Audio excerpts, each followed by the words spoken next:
Episode number 36. At last, K was by himself.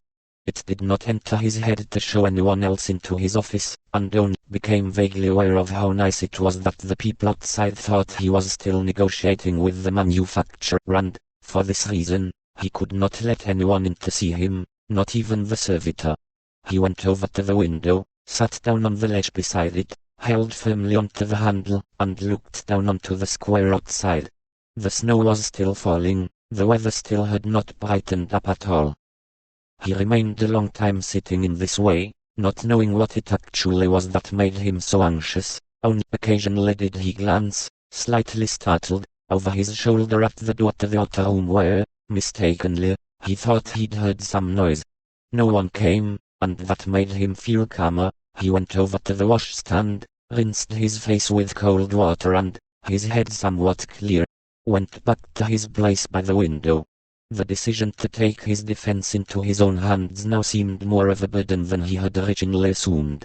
All the while he had left his defense up to the lawyer, his trial had had little basic effect on him. He had observed it from afar as something that was scarcely able to reach him directly. When it suited him he looked to see how things stood, but he was also able to draw his head back again, whenever he wanted. Now, in contrast, if he was to conduct his defense himself, he would have to devote himself entirely to the court. For the time being, at least, success would mean, later on, his complete and conclusive liberation. But if he was to achieve this he would have to place himself, to start with, in far greater danger than he had been in so far. If he ever felt tempted to doubt this, then his experience with the deputy director and the manufacturer that day would be quite enough to convince him of it. How could he have sat there totally convinced of the need to do his own defense? How would it be later? What would his life be like in the days ahead? Would he find the way through it all to a happy conclusion? Did a carefully worked out defense, and the other sort would have made no sense, did a carefully worked out defense not also mean he would need to shut himself off from everything else as much as he could? Would he survive that? And how was he to succeed in conducting all this at the bank? It involved much more than just submitting some documents that he could probably prepare in a few days' leave, although it would have been great temerity to ask for time off from the bank just at that time. It was a whole trial, and there was no way of seeing how long it might last. This was an enormous difficulty that had suddenly been thrown into K.'s life. And was he supposed to doing the bank's work at a time like this? He looked down at his desk.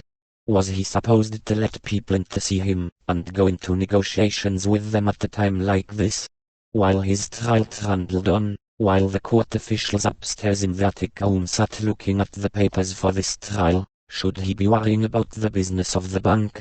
Did this not seem like a kind of torture, acknowledged by the court, connected with the trial, and which followed him around? And is it likely that anyone in the bank, when judging his work, would take account of his peculiar situation? No one, and never. There were those who knew about his trial, although it was not quite clear who knew about it, or how much. But he hoped rumors had not reached as far as the deputy director, otherwise he would obviously soon find a way of making use of it to harm K. He would show neither comradeship, nor humaneness. And what about the director? It was true that he was well disposed towards K, and as soon as he heard about the trial he would probably try to do everything he could to make it easier for him, but he would certainly not devote himself to it. K at one time had provided the counterbalance to what the deputy director said, but the director was now coming more and more under his influence, and the deputy director would also exploit the weakened condition of the director to strengthen his own power. So what could K hope for? Maybe considerations of this sort weakened his power of resistance, but it was still necessary not to deceive oneself, and to see everything as clearly as it could be seen at that moment.